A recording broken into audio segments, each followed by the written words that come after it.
आज हम लोग law of conservation of energy को साबित करने जा रहे हैं। तो law of conservation of energy क्या है, पहले इसे समझ लेते हैं। जैसा कि मैंने कल बताया था कि ये जो यूनिवर्स है, इसमें जो टोटल एनर्जी है वो ना बढ़ सकती है ना घट सकती है, वो सिर्फ एक फॉर्म से दूसरे फॉर्म में चेंज होती है। एनर्जी अपना फॉर्म चेंज करता है। जैसे एक छोटा सा मैं एग्जांपल लेकर के बता रहा हूँ। जैसे इस कमरे में 30 लोग बैठे हैं, सभी लोगों के पास 1-1 हज़ार रुपया है, तो 30 लोगों के पास 30,000 रुपया है। तो इस कमरे की जो इकॉनमी है वो 30,000 रुपीज़ की है।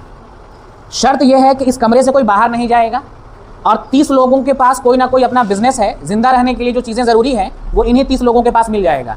कोई चावल बेच रहा है, कोई दाल बेच रहा है, कोई तेल बेच रहा है, कोई कुछ और बेच रहा है। यानी कि अगर मुझे चावल खरीदना है तो जो चावल बेच रहा है मैं उसे चावल ले लूँगा। मेरे पास 1,000 रुपया था, मैंने 100 रुपये का चावल लिया तो मेरे पास 900 बचा, और जिससे मैंने चावल लिया उसके पास 1100 हो गया। तो चाहे कुछ भी हो जाए, इस कमरे में मौजूद हर आदमी की इकोनॉमी घट सकती है, बढ़ सकती है, लेकिन पूरे कमरे की इकोनॉमी ना घटेगी और ना, क्योंकि किसी को कमरे से बाहर जो भी बिजनेस होगा कमरे के, और जो भी 30,000 रुपया इस कमरे की कुल इकोनॉमी है वो लोगों के बीच में घूमती रहेगी। बिल्कुल वही एग्जाम्पल यहाँ पर मैं आपको दे रहा हूँ। कमरे की जगह यूनिवर्स है, रुपया की जगह एनर्जी है। तो इस पूरे यूनिवर्स की जो टोटल एनर्जी है वो कंजर्व है।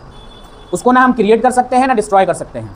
इसीलिए कहा जाता है कि एनर्जी जो है वो कंजर्व है, और उसी से रिलेटेड ये लॉ है, law of conservation of energy.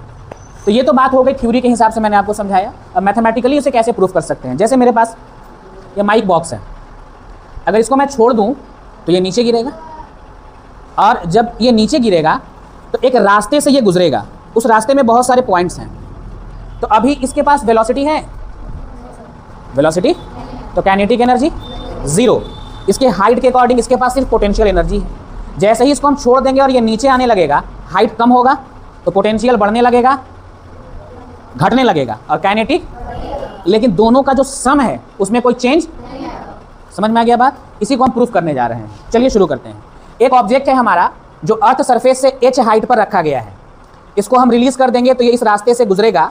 ये पहली पोजीशन है, ये दूसरी है, ये तीसरी पोजीशन में ये अर्थ सरफेस पर आ जाएगा। टोटल हाइट h है, ये h/3, h/3 और h/।